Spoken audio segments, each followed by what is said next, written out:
शलाकया चक्षुरुन्मिलितं येन तस्मै श्रीगुरवे नमः।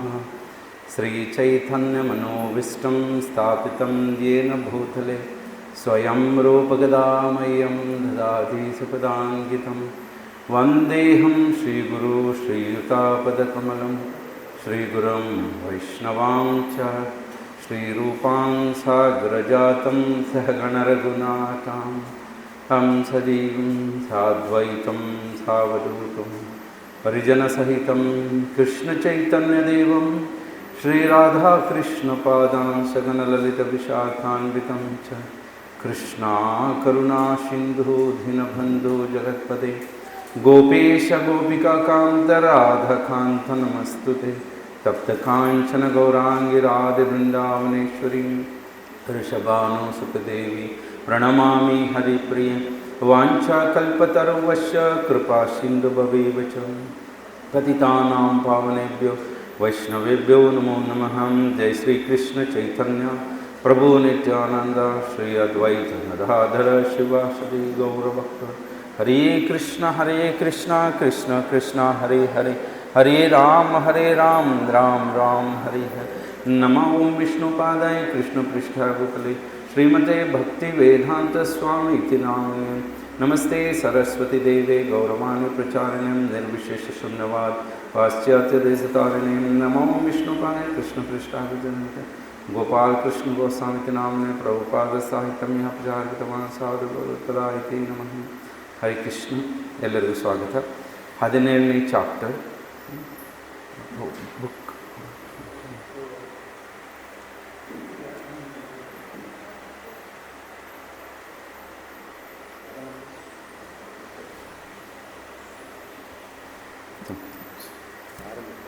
ಚಾಪ್ಟರ್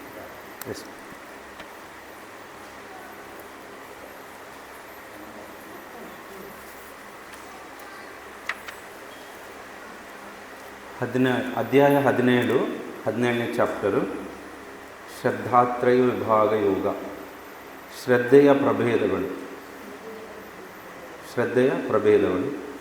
ಶ್ಲೋಕ.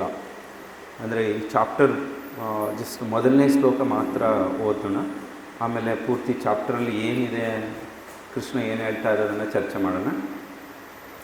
ಅರ್ಜುನ ಕೇಳ್ತಾ ಇದ್ದಾನೆ. ಅರ್ಜುನ ಉವಾಚ ये शास्त्रविधिम् उत्सज्य यजन्ते श्रद्धया अन्वितः तेषां निष्ठा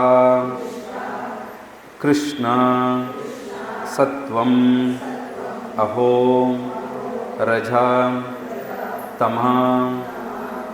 ये शास्त्रविधिम् उत्सज्य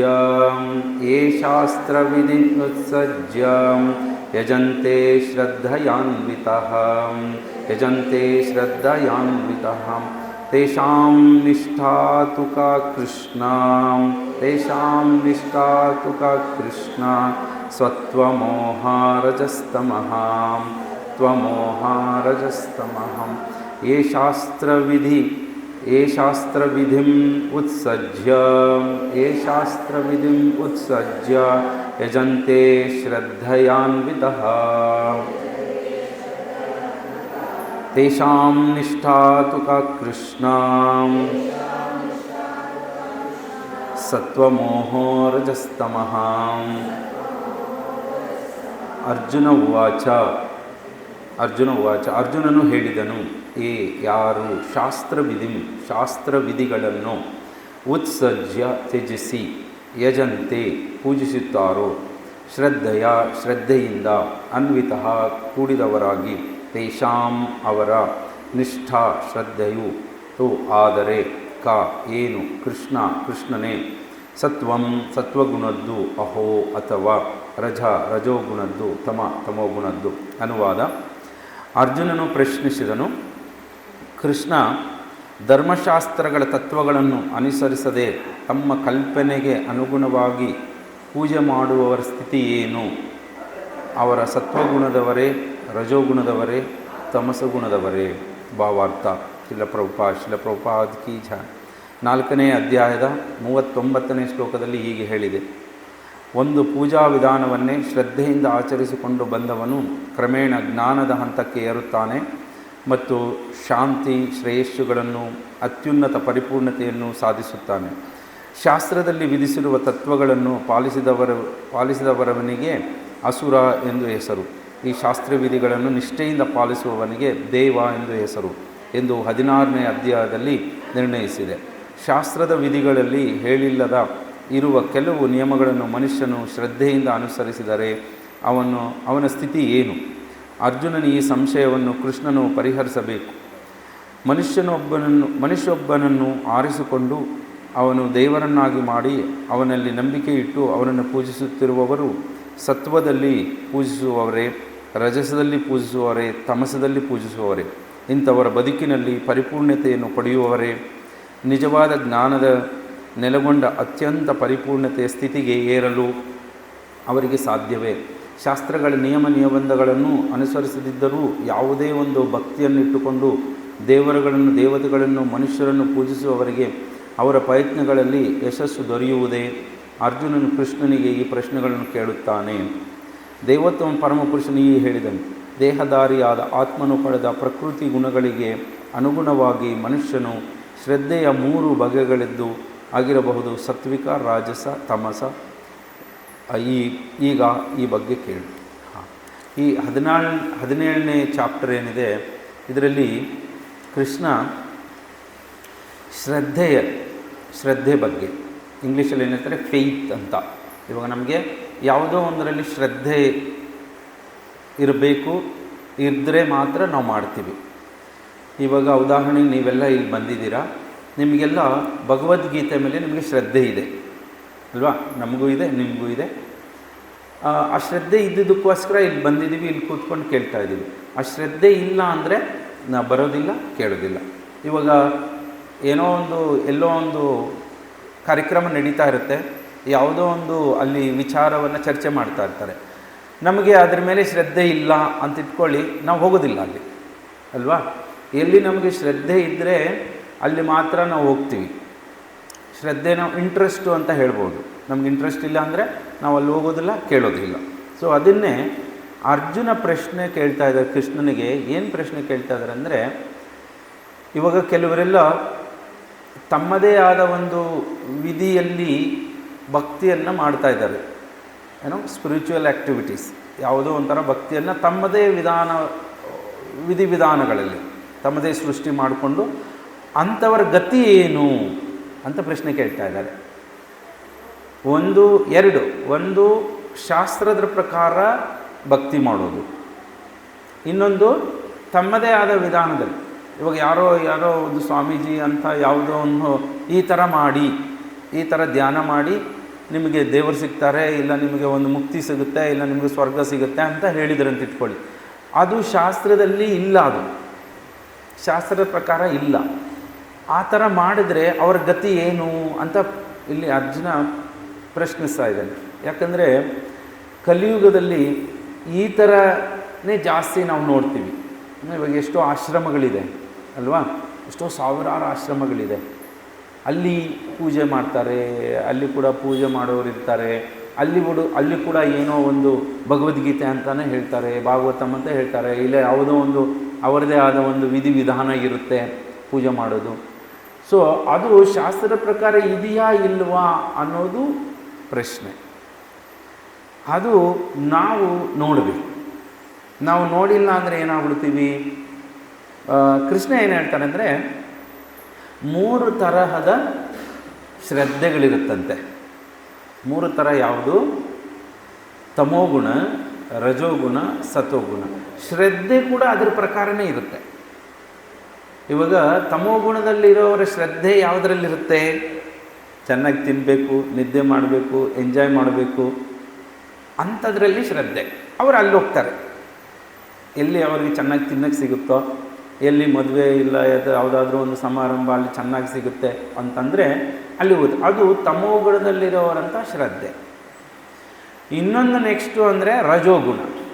ರಜೋಗುಣದಲ್ಲಿ ಏನಂತಂದರೆ ಅದು ಕೂಡ ಇನ್ನೂ ಜಾಸ್ತಿ ಎಂಜಾಯ್ ಮಾಡಬೇಕು, ಚೆನ್ನಾಗಿ ರುಚಿಕರವಾದದ್ದು, ಒಳ್ಳೊಳ್ಳೆ ರೆಸ್ಟೋರೆಂಟ್, ಒಳ್ಳೊಳ್ಳೆ ಹೋಟೆಲ್ಲು, ಇಲ್ಲಿ ಆ ಥರ ಏನು ಇವಾಗ ಕ್ಲಬ್ಸ್ ಇದೆ, ಬೇರೆ ಬೇರೆ ಎಷ್ಟೋ ಪಿಕ್ನಿಕ್ಕು, ರೆಸ್ಟೋರೆಂಟ್ಸು, ರೆಸಾರ್ಟ್ಸು ಈ ಥರ ಇದೆ. ಅಂಥ ಕಡೆ ಅವರಿಗೆ ಶ್ರದ್ಧೆ, ಅಂದರೆ ಅವರಿಗೆ ಅಲ್ಲಿ ಹೋಗೋದಕ್ಕೆ ಇಂಟ್ರೆಸ್ಟು, ಆ ಥರ ಎಂಜಾಯ್ ಮಾಡೋದಕ್ಕೆ ಅವ್ರಿಗೆ ಇಂಟ್ರೆಸ್ಟು. ಅದು ತಮೋಗುಣದ ಶ್ರದ್ಧೆ. ರಜೋಗುಣದ ಸತೋಗುಣದ ಶ್ರದ್ಧೆ ಅದಕ್ಕಿಂತ ಮೇಲೆ. ಈ ಸತೋಗುಣದಲ್ಲಿರೋರ ಶ್ರದ್ಧೆ ಎಲ್ಲಿರುತ್ತೆ? ದೇವಸ್ಥಾನಕ್ಕೆ ಹೋಗೋಣ, ದೇವರ ಹತ್ರ, ದೇವರು ಇರುವಂಥ ವಾತಾವರಣದಲ್ಲಿ ಹೋಗೋಣ, ಇಲ್ಲ ಯಾವುದಾದ್ರೂ ಭಜನೆ ಮಾಡ್ತಾಯಿದ್ರೆ ಅಲ್ಲಿ ಹೋಗೋಣ, ನೀವೆಲ್ಲ ಇಲ್ಲಿ ಬಂದಿದ್ದೀರಾ. ಯಾಕಂದರೆ ನಮಗೆ ಇರೋದರಿಂದ ನಮಗೆ ಆ ಥರ ಶ್ರದ್ಧೆ ಇದೆ. ನೋಡಿ, ಈ ತಮೋಗುಣ, ರಜೋಗುಣ, ಸತೋಗುಣ ಅನ್ನೋದು ತುಂಬ ಮುಖ್ಯ. ನಾವು ಯಾವ ಗುಣದಲ್ಲಿದ್ದೀವೋ ಆ ಥರ ಶ್ರದ್ಧೆ. ಇವಾಗ ಕೆಲವರು ರಜೋಗುಣದಲ್ಲೇ ಇರ್ತಾರೆ, ಓಡಾಡೋದು, ಸುತ್ತಾಡೋದು, ಅಲ್ಲಿ ಹೋಗೋದು, ಇಲ್ಲಿ ಹೋಗೋದು, ಪಾರ್ಕ್ ಹೋಗೋದು, ಎಂಜಾಯ್ ಮಾಡೋದು. ಆವಾಗ ಅವರು ಸತೋಗುಣದಲ್ಲಿ ಬಂದುಬಿಡ್ತಾರೆ. ಅವಾಗೇನನ್ಸುತ್ತೆ, ಇದೆಲ್ಲ ತುಂಬ ಬೋರ್ ಆಗಿದೆ, ಒಂದು ಸ್ವಲ್ಪ ದೇವಸ್ಥಾನಕ್ಕೆ ಹೋಗಿ ಬರೋಣ.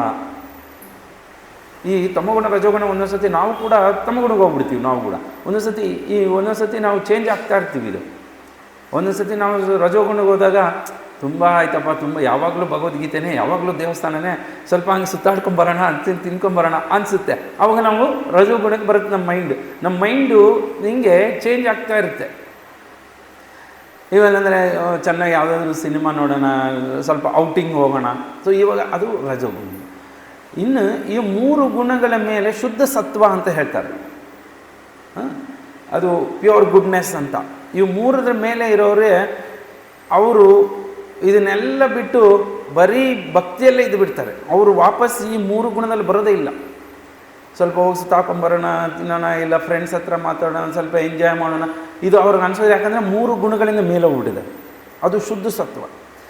ಇವಾಗ ಪೂಜೆ ವಿಧಾನ ಕೂಡ 3 ವಿಧಗಳಲ್ಲಿ ನಡೆಯುತ್ತೆ. ಇವಾಗ ನೀವು ಎಲ್ಲಾದರೂ ಟ್ರೈಬಲ್ ಏರಿಯಾ ಅಂತ ಹೋದರೆ, ಅಂದರೆ ಇವಾಗ ಬೆಟ್ಟಗುಡ್ಡಗಳಲ್ಲಿ ಕೆಲವರು ಜನರು ನಿವಾಸ ಮಾಡ್ತಾರೆ, ಆದಿವಾಸಿಗಳು ಅಂತ ಹೇಳ್ತೀವಲ್ಲ, ಅಲ್ಲಿ ಹೋದರೆ ಅವರು ಯಾವುದೋ ಒಂದು ಕಲ್ಲು ಇಟ್ಕೊಂಡಿರ್ತಾರೆ, ಅದಕ್ಕೂ ಅವರೊಂದು ಹೆಸರು ಇಟ್ಕೊತಾರೆ, ಅವರೇ ಹೆಸರು ಇಟ್ಕೊಂಡು, ಇಲ್ಲ ಗಂಗಮ್ಮನೋ ಇಲ್ಲ ಯಾವುದೋ ಒಂದು ಹೆಸರು ಇಟ್ಕೊತಾರೆ, ದೇವಿ. ಯಾಕಂದರೆ ಅವರು ತಮೋಗುಣ, ರಜೋಗುಣದಲ್ಲಿರುವಂಥ ವ್ಯಕ್ತಿಗಳು, ಅವರು ಆ ಥರ ಪೂಜೆ ಮಾಡಿ ಅವ್ರಿಗೇನೆಂದರೆ ಆವಾಗ ಮಾಂಸ ತಿನ್ನಬೇಕು. ಸೊ ಅವಾಗೇನೆಂದರೆ ಆವಾಗ ಅವ್ರಿಗೆ ಆಪ್ಷನ್ ಇದೆ, ಚಾನ್ಸ್ ಇದೆ. ಯಾಕಂದರೆ ಅವರು ಇರೋವಂಥ ತಮೋಗುಣ. ಅವ್ರಿಗೇನೆಂದರೆ ಎರಡೇ, ಎಲ್ಲಾದರೂ ಬೇಟೆ ಆಡ್ಕೊಂಬರಬೇಕು, ಚೆನ್ನಾಗಿ ಒಳ್ಳೆ ತಿನ್ನಬೇಕು, ಮತ್ತು ಚೆನ್ನಾಗಿ ನಿದ್ದೆ ಮಾಡಬೇಕು, ಎಂಜಾಯ್ ಮಾಡಬೇಕು. ಸೊ ಬಟ್ ದೇವರು ಅನ್ನೋದು ಇರಬೇಕು. ಯಾಕಂದರೆ ಅದು ಭಯದಿಂದ ನಮಗೇನಾದರೂ ಕೆಟ್ಟದಾಗ್ಬಿಡುತ್ತೇನೋ ಅಂತ ಯಾವುದೋ ಒಂದಿದೆ, ಅದು ಅವರ ಒಂದು ಶ್ರದ್ಧೆ, ಅಂದರೆ ಫೇತ್. ಸೊ ಅವ್ರಿಗೆ ಪೂಜೆ ಮಾಡ್ತಾರೆ, ಕಾಳಿ, ದುರ್ಗಾ. ಯಾಕಂದರೆ ಆವಾಗ ಬಲಿ ಕೊಡ್ಬೋದು, ಅದನ್ನು ತಿನ್ಬೋದು, ಅದರ ಹೆಸರಲ್ಲಿ ಇನ್ನೂ ಜಾಸ್ತಿ ತಿನ್ಬೋದು. ಸೊ ಈ ಥರ ಅದು ಒಂಥರ ಶ್ರದ್ಧೆ. ಇನ್ನು ಇದು ತಮೋಗುಣದ ಪೂಜೆ ಮಾಡುವಂಥ ವಿಧಾನ. ಈ ತಮೋಗುಣದಲ್ಲಿ ಇರೋರು ಇನ್ನು ಕೆಲವರು ಈ ಭೂತ, ಪ್ರೇತ ಅವ್ರಿಗೆಲ್ಲ ಪೂಜೆ ಮಾಡ್ತಾರೆ. ರಾತ್ರಿ ಹೋಗ್ತಾರೆ, ಅಲ್ಲಿ ನಿಂಬೆಹಣ್ಣು ಅದು ಇದು ಎಲ್ಲ ಹಾಕಿಬಿಟ್ಟು ಯಾವುದೋ ಒಂದು ಮರದಲ್ಲಿ ಪೂಜೆ ಮಾಡಿಬಿಟ್ಟು ಅಲ್ಲಿ ಭೂತ ಪ್ರೇತ ಇದೆ.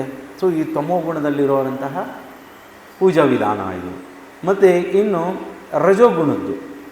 ರಜೋಗುಣದ್ದು ದೇವಿ ದೇವತೆಗಳನ್ನು ಪೂಜೆ ಮಾಡುವಂತಹದ್ದು. ದೇವಿ ದೇವತೆಗಳೇನೆಂದರೆ ಇವಾಗ ಕೋಟ್ಯಾಂತರ ದೇವಿ ದೇವತೆಗಳಿವೆ ಅಲ್ವಾ. ದೇವಿ ದೇವತೆಗಳಿಗೆ ಯಾಕೆ ಪೂಜೆ ಮಾಡ್ತಾರೆ ಅಂದರೆ, ರಜೋಗುಣದಲ್ಲಿ ತಮಗೆ ಬೇಕಾಗಿರೋದನ್ನು ಕೊಡ್ತಾರೆ. ಆಸೆಗಳು ಭೌತಿಕವಾಗಿ ಇನ್ನೂ ಚೆನ್ನಾಗಿರಬೇಕು, ಇನ್ನೂ ಒಳ್ಳೆಯ ಮನೆ ಬೇಕು, ಇಲ್ಲ ಜಾಸ್ತಿ ನಮಗೆ ಹಣ ಬೇಕು, ಇಲ್ಲ ನಮ್ಮ ಮಕ್ಕಳು ಇನ್ನೂ ಚೆನ್ನಾಗಿ ಓದಬೇಕು, ಈ ಭೌತಿಕವಾಗಿ ಜಾಸ್ತಿ ಇದಾಗ. ಯಾಕಂದರೆ ರಜೋಗುಣದಲ್ಲಿರೋರು ಯಾವಾಗಲೂ ಹಣ ಸಂಪಾದನೆ, ಇನ್ನೂ ಚೆನ್ನಾಗಿರಬೇಕು, ಚೆನ್ನಾಗಿ ನಾವು ಬೇರೆಯವ್ರಿಗಿಂತ ಚೆನ್ನಾಗಬೇಕು, ಈ ಭೌತಿಕವಾಗಿ ಬೆಳೆಯುವಂಥವರು ಅವರು ರಜೋಗುಣದಲ್ಲಿ ಇರ್ತಾರೆ. ಅವರು ಎಂಥವ್ರನ್ನ ಪೂಜೆ ಮಾಡ್ತಾರೆ? ದೇವಿ ದೇವತೆಗಳನ್ನು, ದುರ್ಗಾ ಮತ್ತು ಶಿವ. ಸೊ ಇವರೆಲ್ಲ ದೇವಿ ದೇವತೆಗಳಲ್ಲಿ ಬರ್ತಾರೆ ಎಲ್ಲ.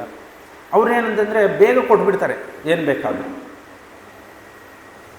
ಅವ್ರಿಗೆ ಒಂಥರ ಈ ಥರ ಪೂಜೆ ಮಾಡಿದ್ರೆ ಈ ಥರ ಫಲ ಸಿಗುತ್ತೆ. ಇವಾಗ ಅಡ್ವರ್ಟೈಸ್ಗಳು ಬರುತ್ತಲ್ಲ ಟಿ ವಿಯಲ್ಲಿ, ನೀವು ಈ ಥರ ಪೂಜೆ ಮಾಡಿಸಿ ನಿಮ್ಮ ಮನೆಯಲ್ಲಿ ಇದಕ್ಕಿಷ್ಟಿಷ್ಟು ಖರ್ಚಾಗುತ್ತೆ, ನಿಮಗೆ ಏನಾದರೂ ದೋಷ ಇದ್ದರೆ ಹೋಗ್ಬಿಡುತ್ತೆ, ನಾಗದೋಷ ಇದ್ದರೆ ಹೋಗ್ಬಿಡುತ್ತೆ, ಇನ್ನು ಬೇರೆ ಯಾವುದೋ ದೋಷ ಹೋಗ್ಬಿಡುತ್ತೆ.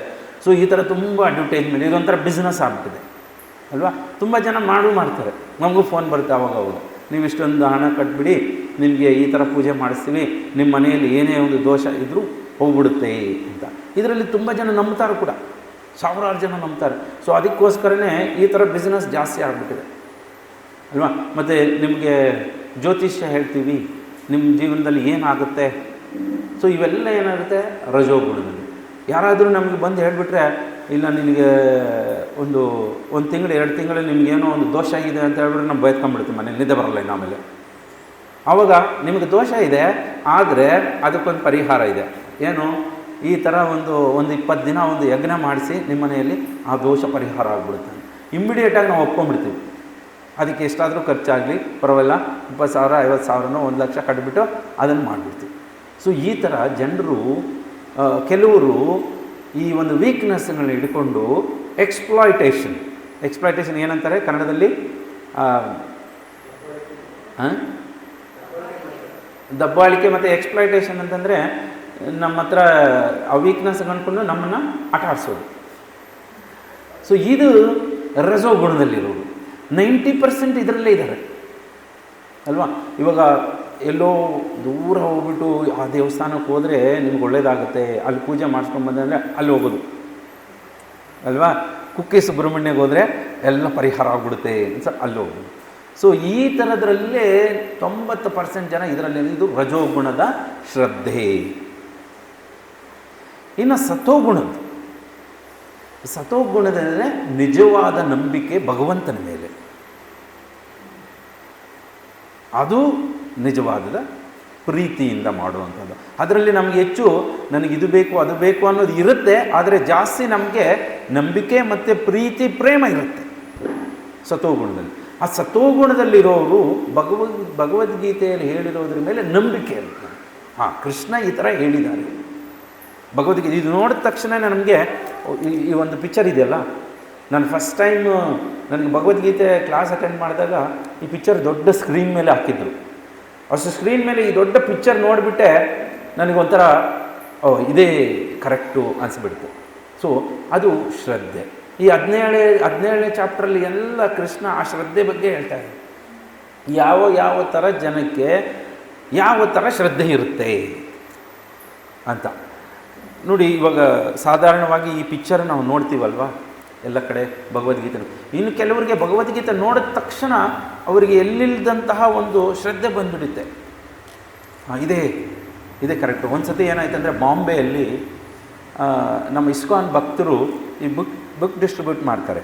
ಮನೆಗೆ ಹೋಗ್ಬಿಟ್ಟು, ಮತ್ತು ಬೇರೆ ಕಡೆ ರೋಡ್ಗಳಲ್ಲಿ ಕೂಡ ಸ್ಟಾಲ್ ಹಾಕ್ತೀವಿ, ಎಲ್ಲ ಕಡೆ ಬುಕ್ ಡಿಸ್ಟ್ರಿಬ್ಯೂಟ್ ನವಂಬರ್ ಮಂತಲ್ಲಿ. ಯಾಕಂದರೆ ಆ ನವಂಬರ್ ಮಂತಲ್ಲೇ ಕೃಷ್ಣನ ಅರ್ಜುನನಿಗೆ ಭಗವದ್ಗೀತೆ ಹೇಳಿದ್ದು, ಆ ತಿಂಗಳಲ್ಲೇ ಹೇಳಿದ್ದು. ಹಿಂಗೆ ಹೋದಾಗ ಒಂದು ದೊಡ್ಡ ಅಪಾರ್ಟ್ಮೆಂಟಲ್ಲಿ ಅವರು ಹೆಂಗಸರು ಈ ದೊಡ್ಡ ಅಪಾರ್ಟ್ಮೆಂಟ್ಗಳಲ್ಲಿ ನೋಡೋಕ್ಕೆ ಚೆನ್ನಾಗಿರುತ್ತೆ ಆಚೆಗಡೆ, ಒಳಗಡೆ ಅವ್ರ ಮನೇಲಿ ಏನು ಟೆನ್ಷನ್ ಇರುತ್ತೆ, ಏನು ಪ್ರಾಬ್ಲಮ್ ಇರುತ್ತೆ ನಮ್ಗೆ ಅರ್ಥ ಆಗೋದಿಲ್ಲ. ನಮ್ಮಂಥವ್ರಿಗೆ ನಾವು ಹಂಗಿದ್ರೆ ಚೆನ್ನಾಗಿರುತ್ತೆ ಅನಿಸುತ್ತೆ. ಅವರು ಒಳಗಡೆ ಅವ್ರಿಗೆ ಏನಿದೆ ಅಂತ ನಮಗೆ ಗೊತ್ತಾಗಲ್ಲ ಅಲ್ವಾ. ಸೊ ಅವ್ರೇನು ಅಂದ್ಕೊಂಡಿದ್ರೆ ಮಧ್ಯಾಹ್ನದ ಹೊತ್ತು ಯಾರೂ ಇಲ್ಲ, ಸೂಸೈಡ್ ಮಾಡ್ಕೊಂಬಿರೋಣ ಅಂತ ಡಿಸೈಡ್ ಮಾಡಿದ್ದಾರೆ ಅವರು ಅಲ್ವಾ. ಸೂಸೈಡ್ ಮಾಡ್ಕೊಂಬಿಡೋಣ ಡಿಸೈಡ್ ಮಾಡಿದ್ದಾರೆ. ಸೊ ಇನ್ನೇನು ಎಲ್ಲ ರೆಡಿ ಮಾಡ್ಕೊಂಡಿದ್ದಾರೆ, ಪ್ಲ್ಯಾನ್ ಎಲ್ಲ ಹಾಕ್ಕೊಂಡು ಸೂಸೈಡ್ ಮಾಡ್ಕೋಬೇಕು ಅಂತ. ಸೊ ಅಷ್ಟೊತ್ತಿಗೆ ನಮ್ಮ ಇಸ್ಕಾನ್ ಭಕ್ತರು ಹೋಗ್ಬಿಟ್ಟು ಬಾಗಿಲು ತಟ್ಟಿದ್ದಾರೆ. ಬಾಗಿಲು ತಟ್ಟಿಸಿ ಅವರು ಆಯಿತು ಯಾರೋ ಬಾಗಿಲು ತಟ್ತಾ ಇದ್ದಾರೆ, ಅಲ್ಲಿ ವಿಂಡೋ ಅಲ್ಲಿ ಹೋಗ್ಬಿಟ್ಟು ಹೇಳಿಬಿಟ್ಟು ಬಡೋಣ ಅಂದ್ಬಿಟ್ಟು ಹಿಂಗೆ ವಿಂಡೋ ಅಲ್ಲಿ ಬಂದುಬಿಟ್ಟು ಇಲ್ಲ ಯಾರೂ ಇಲ್ಲ ಹೋಗಿ ಅಂದ ತಕ್ಷಣ ಇವರೇನು ಹೇಳಿದ್ದಾರೆ, ಹಿಂಗೆ ಭಗವದ್ಗೀತೆ ಹಿಂಗೆ ತೋರಿಸಿದ್ದಾರೆ. ಹಿಂಗೆ ತೋರಿಸಿದ ತಕ್ಷಣ ಈ ಪಿಕ್ಚರ್ ಇದೆಯಲ್ಲ ಕೃಷ್ಣ ಅರ್ಜುನ, ಅದು ನೋಡಿದ ತಕ್ಷಣ ಅವ್ರಿಗೆ ಒಂಥರ ಮೈಂಡಲ್ಲಿ ಇನ್ನೂ ಏನೋ ಆಪ್ಷನ್ ಇದೆ ಲೈಫಲ್ಲಿ. ಸೊ ಸೂಸೈಡ್ ಯಾಕೆ ಮಾಡ್ಕೊತಾರೆ ಜನರು? ಇನ್ನೇನು ನನಗೆ ಆಪ್ಷನ್ನೇ ಇಲ್ಲ, ನನಗಿನ್ಯಾವುದು ದಾರಿ ಇಲ್ಲ ಅನ್ನೋ ಒಂದು ಸ್ಟೇಜ್ಗೆ ಹೋದಾಗನೇ ಮನುಷ್ಯ ಯಾರೇ ಆಗಲಿ ಇನ್ನು ಎಲ್ಲ ಮುಗೀತು ಅನ್ನೋ ಒಂದು ಸ್ಟೇಜಿಗೆ ಬಂದಾಗಲೇ ಅವ್ರು ಆತ್ಮಹತ್ಯೆ ಮಾಡ್ಕೊಳ್ಳೋದು ಅಲ್ವಾ. ಸೊ ಇದು ನೋಡಿದ ತಕ್ಷಣ ಓ ಇನ್ನೂ ಹೌದಲ್ವಾ, ಭಗವದ್ಗೀತೆ ಅನ್ನೋದು ಇನ್ನೂ ಇದೆಯಲ್ಲ, ಇದೊಂದು ಆಪ್ಷನ್ ಇದೆಯಲ್ಲ, ಇದು ನೋಡಿಬಿಟ್ಟು ಆಮೇಲೆ ಮಾಡ್ಕೊಳ್ಳೋಣ ಅಂದ್ಬಿಟ್ಟು ತೊಗೊಂಡಿದ್ದಾರೆ ಪುಸ್ತಕ. ಅವರು ತಗೊಂಡು ಓದಿದ್ದಾರೆ. ಓದಿ ಈಗ ಡೈಲಿ ಬರ್ತಾರೆ. ನಮ್ಮ ಜುಹು ಇಸ್ಕಾನ್ ಟೆಂಪಲ್ ಇದೆ, ಅವ್ರ ಮಾತಾಜಿ ಈಗ ಬರ್ತಾರೆ ಡೈಲಿ. ಇವಾಗ ಅವರು ಪೂರ್ತಿ ಭಕ್ತರಾಗ್ಬಿಟ್ಟಿದ್ದಾರೆ. ಸೊ ಹಂಗೆ ಈ ಭಗವದ್ಗೀತೆಯಲ್ಲಿ ಯಾರಿಗೆ ಶ್ರದ್ಧೆ ಇರುತ್ತೋ ಅವರು ಸತೋಗುಣದಲ್ಲಿರುವಂಥವ್ರು. ರಜೋಗುಣದಲ್ಲಿ ತಮೋಗುಣದಲ್ಲಿರೋರಿಗೆ ಇದ್ರ ಮೇಲೆ ಶ್ರದ್ಧೆ ಬರಲ್ಲ. ಒಂದು ವೇಳೆ ಬಂದರೂ ಕೂಡ ಇಲ್ಲೊಂದು 2-3 ಕ್ಲಾಸ್ ಕೇಳಿದರೂ ಕೂಡ ಅಲ್ಲಿ ಮ್ಯಾಚ್ ಆಗೋದಿಲ್ಲ. ಯಾಕಂದರೆ ಅವ್ರ ಇಂಟ್ರೆಸ್ಟ್ ಬೇರೆ. ಅವ್ರ ಇಂಟ್ರೆಸ್ಟ್ ಏನು, ಈ ದೇಹಕ್ಕೆ ಸುಖ ಕೊಡಬೇಕು, ಒಳ್ಳೆಯದು ನೋಡಬೇಕು, ಒಳ್ಳೆಯದು ತಿನ್ನಬೇಕು, ಒಂಥರ ಕೇಳೋವಂತಹ ವಿಷಯಗಳು ಕೂಡ ಆ ಇಂಟ್ರೆಸ್ಟ್ ಇರೋವಾಗ ಇಲ್ಲಿ ಇದಕ್ಕೆ ಮ್ಯಾಚ್ ಆಗಲ್ಲ. ಅದೇ ನಾವು ಸತೋಗುಣದಲ್ಲಿದ್ದಾಗ ಏನಾಗುತ್ತೆ, ಹಾಂ ಕೃಷ್ಣ ಹೇಳಿರೋದು ಕರೆಕ್ಟು, ಕೃಷ್ಣ ಹೇಳಿರೋದನ್ನು ನಾವು ಪಾಲನೆ ಮಾಡಿದ್ರೆ ನಮ್ಮ ಜೀವನ ಏನಂದರೆ ಸಾರ್ಥಕ ಆಗುತ್ತೆ. ಮನುಷ್ಯ ಜನ್ಮ ಸಾರ್ಥಕ ಮಾಡ್ಕೋಬೇಕು ಅಂದರೆ ಭಗವದ್ಗೀತೆಯಲ್ಲಿ ಹೇಳಿರೋದನ್ನು ಪಾಲನೆ ಮಾಡಿದ್ರೆ ಮಾತ್ರ ಅನ್ನೋ ಒಂದು ನಮಗೆ ಹೇಳ್ತಾರೆ. ನಿಶ್ಚಯ ಬುದ್ಧಿ, ಸಂಶಯ ಬುದ್ಧಿ 2 ಥರ ಇರುತ್ತೆ. ನಿಶ್ಚಯಾತ್ಮ, ಸಂಶಯಾತ್ಮ. ಸಂಶಯಾತ್ಮ ಏನಂದರೆ ಡೌಟು. ಈ ಯಾವಾಗಲೂ ಡೌಟು, ಇದು ಕರೆಕ್ಟಾ ಇಲ್ವಾ, ಸೊ ಇದನ್ನು ನಾನು ಪಾಲನೆ ಮಾಡಿದ್ರೆ ಏನಾಗುತ್ತೋ ಏನು. ಸೊ ಇದು ಈ ಸಂಶಯಾತ್ಮ. ಈ ಒಂದು ರೋಗಕ್ಕೆ ಎಲ್ಲೂ ನಮ್ಮ ಹತ್ರ ಮೆಡಿಸಿನ್ ಇಲ್ಲ, ಈ ಸಂಶಯ ಇರೋದು. ಅದೇ ಇನ್ನೊಂದು ನಿಶ್ಚಯಾತ್ಮ. ನಿಶ್ಚಯಾತ್ಮ ಅಂದರೆ ದೃಢವಾಗಿ ಇದು ಕರೆಕ್ಟು. ಯಾಕಂದರೆ ನಮ್ಮ ಋಷಿ ಪರಂಪರೆ ಮುನಿಗಳು, ನಾರದ ಮುನಿಗಳು, ಪ್ರಹ್ಲಾದ್ ಮಹಾರಾಜು, ಧ್ರುವ ಮಹಾರಾಜು, ಇವರೆಲ್ಲರೂ ಕೂಡ ಈ ಒಂದು ಭಗವದ್ಗೀತೆಯಲ್ಲಿ ಕೊಟ್ಟಿರುವಂತಹ ಜ್ಞಾನವನ್ನೇ ಪಾಲನೆ ಮಾಡಿರುವಂತಹದ್ದು. ಇಂಥವರೆಲ್ಲ ಇದನ್ನು ಓದಿ ಇದನ್ನು ಜೀವನವನ್ನು ಸಾರ್ಥ ಮಾಡಿಕೊಂಡಿದ್ದಾರೆ. ಸೊ ನಾನು ಕೂಡ ಇದನ್ನು ಪಾಲನೆ ಮಾಡಿದ್ರೆ ನನ್ನ ಜೀವನ ಕೂಡ ಉತ್ತಮ ಆಗುತ್ತೆ, ಸಾರ್ಥಕ ಆಗುತ್ತೆ ಅನ್ನೋ ಒಂದು ನಿಶ್ಚಯ ಬರುತ್ತೆ. ಅದು ನಿಶ್ಚಯಾತ್ಮ. ಸಂಶಯಾತ್ಮ ಏನಾಗುತ್ತೆ, ಬರುತ್ತೆ, ಸ್ವಲ್ಪ ಇರುತ್ತೆ, ಮತ್ತು ಹೊರಟೋಗುತ್ತೆ. ಏನೋ ಒಂಥರ ಓಕೆ, ಅದು ಬಿಟ್ಟುಬಿಡುತ್ತೆ. ಸೊ ಅದಕ್ಕೆ ಎಷ್ಟೋ ಮತ್ತೆ ಜನ್ಮಗಳು ಬೇಕು, ಮತ್ತು ಮನುಷ್ಯ ಜನ್ಮ ಸಿಗುತ್ತೆ ಇಲ್ಲೋ. ಆ್ಯಕ್ಚುಲಿ ಕೃಷ್ಣ ನಮಗೆ ಒಂದು ಚಾನ್ಸ್ ಕೊಟ್ಟಿದ್ದಾರೆ. ಏನು ಚಾನ್ಸು? ಮನುಷ್ಯ ಜನ್ಮದಲ್ಲಿ ಮಾತ್ರ ಭಗವದ್ಗೀತೆ ಅರ್ಥ ಮಾಡ್ಕೋಬೋದು. ಅರ್ಥ ಮಾಡಿಕೊಂಡು ಇದನ್ನು ಪಾಲನೆ ಮಾಡಿಕೊಂಡು ಜೀವನ ಸಾರ್ಥಕ ಮಾಡ್ಕೊಳ್ಳೋದಕ್ಕೆ ನಮಗೆ ಮನುಷ್ಯ ಜನ್ಮ ಕೊಟ್ಟಿರೋದು. ಆದರೆ ನಾವೇನು ಮಾಡ್ತಾಯಿದ್ದೀವಿ, ಇದನ್ನು ನಾವು ಕಳ್ಕೊಂಡ್ಬಿಡ್ತಾ ಇದ್ದೀವಿ, ಈ ಒಂದು ಚಾನ್ಸ್ ಅಂತ. ಶ್ರೀಲ ಪ್ರಭುಪಾದರು ಹೇಳ್ತಾರೆ, ಪ್ರತಿಯೊಬ್ಬ ಮನುಷ್ಯನೂ ಕೂಡ ಈ ಭಗವದ್ಗೀತೆ ಅನ್ನೋದು ಒಂದು ಚಾನ್ಸ್ ನಮಗೆ ಸಿಕ್ಕಿದೆ. ಇವಾಗ ನಮಗೆ ಎಕ್ಸಾಮಲ್ಲಿ ಸ್ಕೂಲ್ ಕಾಲೇಜಿಗೆ ಹೋದಾಗ ಒಂದು ಸತಿ ಫೇಲ್ ಆಗಿಬಿಡ್ತೀವಿ ಅಂತ ಇಟ್ಕೊಳ್ಳಿ. ಮತ್ತು ಆ ಕಾಲೇಜ್ ಅವರು ಇನ್ನೊಂದು ಚಾನ್ಸ್ ಕೊಡ್ತಾರೆ, ರಿಪೀಟರ್ಸ್ ಅಂತ. ಇನ್ನೊಂದು ಚಾನ್ಸ್ ಕೊಟ್ಟು ಇನ್ನೊಂದು ಸತಿ ಬರೋದು ಪಾಸ್ ಆಗ್ಬೋದು ಅಂತ.